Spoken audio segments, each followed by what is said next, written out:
Jeg er her til Nitricon i dag, fordi jeg egentlig gerne vil ligesom sprede budskabet om, hvor fedt det er at spille rollespil. Vi dresser jo op, og så er vi bare ude og spille rollespil, og så bekriger vi hinanden nogle gange, så slutter vi fred nogle gange med hinanden. Så det er sådan lidt camping, men med eventyr på en eller anden måde.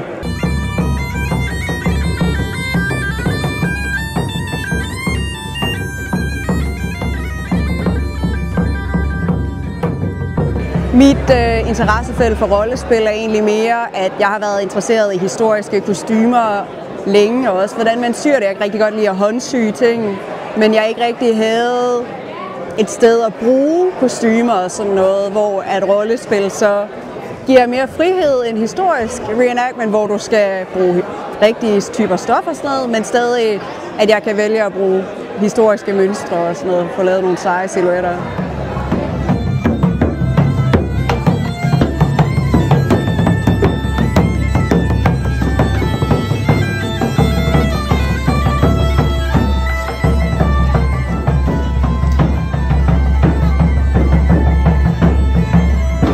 Jeg er med i styregruppen her ved Nitricon, som vi startede for 3 år siden.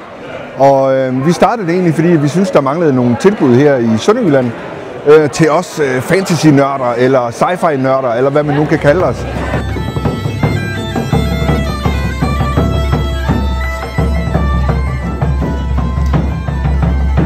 Jeg er til Nitricon for at sælge mit nørderi.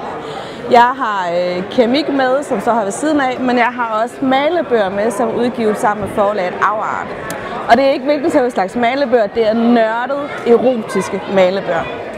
Den ene var jeg så heldig at være i Godmorgen Danmark med, så det var mega fedt. Og den anden her er lidt ekstra speciel, fordi der er faktisk levende modeller, der har stået til nogle af dem.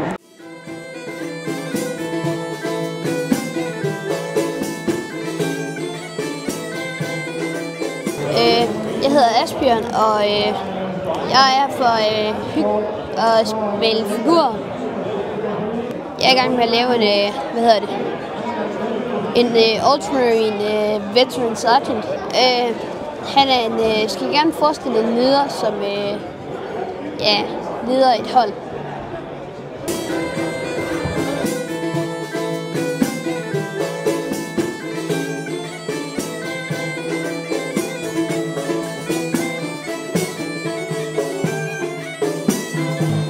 Det her, det er Dungeons & Dragons. Det er det mest kendte system af rollespilsystemer.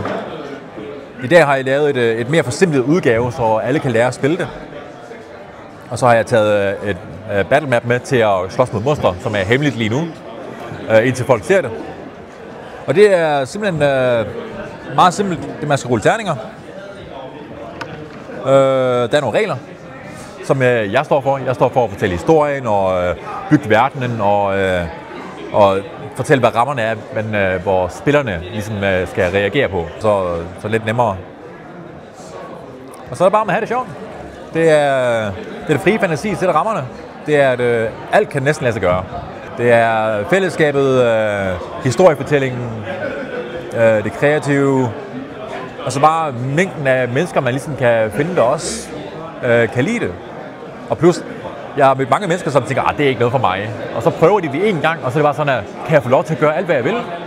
Jeg er stort set sådan, og så bliver de sådan helt overrasket, og pludselig så ser man en helt anden side af dem.